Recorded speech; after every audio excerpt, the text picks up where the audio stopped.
नमस्कार दोस्तों, स्वागत है आपका आपके अपने चैनल अमेजिंग ज्ञान सागर में।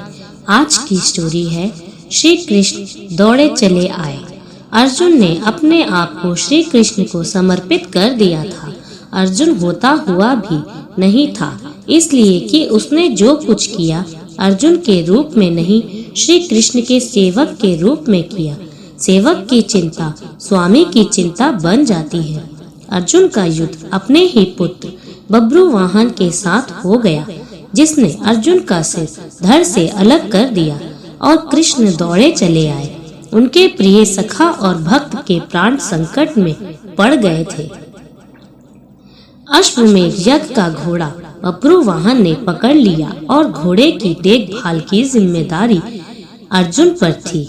बब्रुवाहन ने अपनी माँ चिंत्रागदा को वचन दिया था कि मैं अर्जुन को युद्ध में परास्त करूंगा, क्योंकि अर्जुन चिंत्रागदा से विवाह करने के बाद लौट कर नहीं आया था। और इसी बीच चिंत्रागदा ने बब्रुवाहन को जन्म दिया था।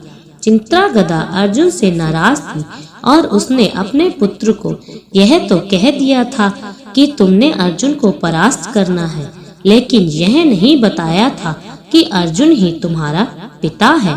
और बब्रुवाहन मन में अर्जुन को परास्त करने का संकल्प लिए ही बड़ा हुआ। शस्त्र विद्या सीखी, कामाख्या देवी से दिव्य बाण की प्राप्ति की अर्जुन के वध के लिए। और अब बब्रुवाहन ने अश्वमेध के अश्व को पकड़ लिया तो अर्जुन से युद्ध अश्वयं हो गया। भीम को बब्रुवाहन ने मूर्छित कर दिया और फिर अर्जुन और बब्रुवाहन का भीषण संग्राम हुआ। अर्जुन को परास्त कर पाना जब असंभव लगा तो बब्रुवाहन ने कामाख्या देवी से प्राप्त हुए दिव्य बाण का उपयोग कर अर्जुन का सिर धड़ से अलग कर दिया। श्री कृष्ण को पता था कि क्या होने वाला है और जो कृष्ण को पता था वही हो गया। वह द्वारिका से भागे भागे चले आए। दाऊ को कह दिया, देर हो गई तो बहुत देर हो जाएगी, मैं जा रहा हूँ। कुंती विलाप करने लगी, भाई विलाप करने लगे। अर्जुन पांडवों का बल था, आधार था, लेकिन जब अर्जुन ही ना रहा तो जीने का क्या लाभ। माँ ने कहा, बेटा तुमने बीच मझधार में यह धोखा क्यों दिया। माँ बच्चों के कंधे पर इस संसार से जाती है और तुम मुझसे पहले ही चले गए। ये हुआ कैसे, ये हुआ क्यों। जिसके सखा श्री कृष्ण हो, जिसके सारथी श्री कृष्ण हो, वह यूं निष्प्राण धरती पर नहीं लेट सकता। पर यह हो कैसे गया। देवी गंगा आई, कुंती को कहा, रोने से क्या फायदा, अर्जुन को उसके कर्म का फल मिला है। जानती हो अर्जुन ने मेरे पुत्र भीष्म का वध किया था धोखे से। वह तो अर्जुन को अपना पुत्र मानता था, पुत्र ही प्यार देता था, लेकिन अर्जुन ने सिंखड़ी की आड़ लेकर मेरे पुत्र को बाणों की शैया पर सुला दिया था। क्यों, भीष्म ने तो अपने हथियार नीचे रख दिए थे।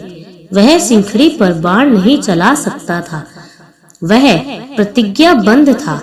लेकिन अर्जुन ने तब ही मेरे पुत्र की छाती को बाणों से छलनी किया। तुम्हें शायद याद नहीं, लेकिन मुझे अच्छी तरह याद है। तब मैं भी बहुत रोई थी। अब अर्जुन का सिर धड़ से अलग है। बब्रुवाहन ने जिस बाण से अर्जुन का सिर धड़ से अलग किया है, वह कामाख्या देवी के माध्यम से मैंने ही दिया था। अर्जुन को परास्त कर पाना बब्रुवाहन के लिए कठिन था। आखिर उसने मेरे ही बाण का प्रयोग किया और मैंने अपना प्रतिशोध ले लिया। अब क्यों रोती हो कुंती, अर्जुन ने मेरे पुत्र का वध किया था और अब उसी के पुत्र ने उसका वध किया। अब रोने से क्या लाभ, जैसा उसने किया वैसा ही पाया। मैंने अपना प्रतिशोध ले लिया। और प्रतिशोध शब्द भगवान श्री कृष्ण ने सुन लिया। हैरान हुए, अर्जुन का सिर धड़ से अलग था और गंगा मैया भीष्म की माँ अर्जुन का सिर धड़ से अलग किए जाने को अपने प्रतिशोध की पूर्ति बता रही है। श्री कृष्ण सहन नहीं कर सके। एक नजर भर अर्जुन के शरीर को, बुआ कुंती को, पांडु पुत्रों को देखा, बब्रू वाहन और चिंत्रागदा को भी देखा। कहा, गंगा मैया, आप किससे प्रतिशोध की बात कर रही हैं? बुआ कुंती से, अर्जुन से, या फिर एक माँ से? माँ कभी माँ से प्रतिशोध नहीं ले सकती। माँ का हृदय एक समान होता है। अर्जुन की माँ का हो या भीष्म की माँ का, आपने किस माँ से प्रतिशोध लिया है? गंगा ने कहा, वासुदेव, अर्जुन ने मेरे पुत्र का उस समय वध किया था जब वह निहत्था था। क्या यह उचित था? मैंने भी अर्जुन का वध करा दिया उसी के पुत्र से। क्या मैंने गलत किया? मेरा प्रतिशोध पूरा हुआ। एक माँ का प्रतिशोध है।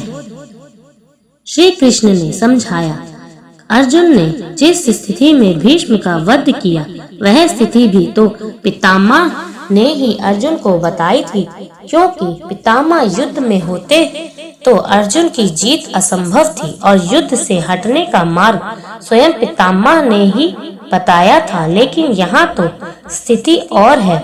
अर्जुन ने तो बब्रू वाहन के प्रहारों को रोका ही है, स्वयं प्रहार तो नहीं किया, उसे काटा तो नहीं। और यदि अर्जुन यह चाहता तो क्या ऐसा हो नहीं सकता था? अर्जुन ने तो अपना मान बढ़ाया है। कामाख्या देवी द्वारा दिए गए आपके ही बाण का प्रतिशोध लेकर आपने पितामह का, अपने पुत्र का भी भला नहीं किया।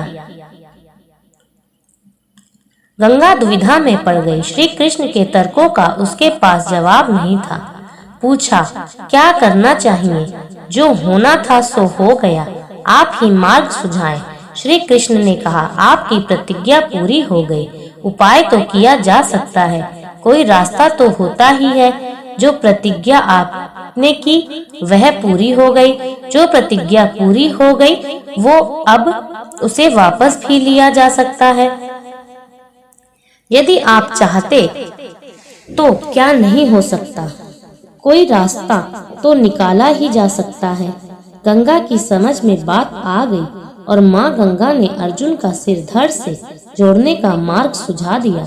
यह कृष्ण के तर्कों का कमाल था, जिस पर श्री कृष्ण की कृपा हो, जिसने अपने आप को श्री कृष्ण को सौंप रखा हो, अपनी चिंताएं सौंप दी हो, अपना जीवन सौंप दिया हो, अपना सर्वस्व सौंप दिया हो। उसकी रक्षा के लिए श्री कृष्ण बिना बुलाए चले आते हैं। द्वारिका से चलने पर दाऊ ने कहा था, कान्हा, अब अर्जुन और उसके पुत्र के बीच युद्ध है, कौरवों के साथ नहीं, फिर क्यों जा रहे हो? तो कृष्ण ने कहा, दाऊ, अर्जुन को पता नहीं कि वह जिससे युद्ध कर रहा है वह उसका पुत्र है, इसीलिए अनर्थ हो जाएगा और मैं अर्जुन को अकेला नहीं छोड़ सकता। भगवान और भक्त का नाता ही ऐसा है, दोनों में दूरी नहीं होती, और जब भक्त के प्राण संकट में हो तो भगवान चुप नहीं बैठ सकते। अर्जुन का सारा भाव हो और कृष्ण दूर रहे, यह हो नहीं सकता। याद रखें, जिसे श्री कृष्ण मारना चाहे कोई बचा नहीं सकता, और जिसे वह बचाना चाहे उसे कोई मार नहीं सकता। अर्जुन और श्री कृष्ण है ही एक नर और नारायण। पूरी स्टोरी सुनने के लिए आपका बहुत बहुत धन्यवाद। दोस्तों, ये स्टोरी आपको कैसी लगी कमेंट्स करके जरूर बताइएगा।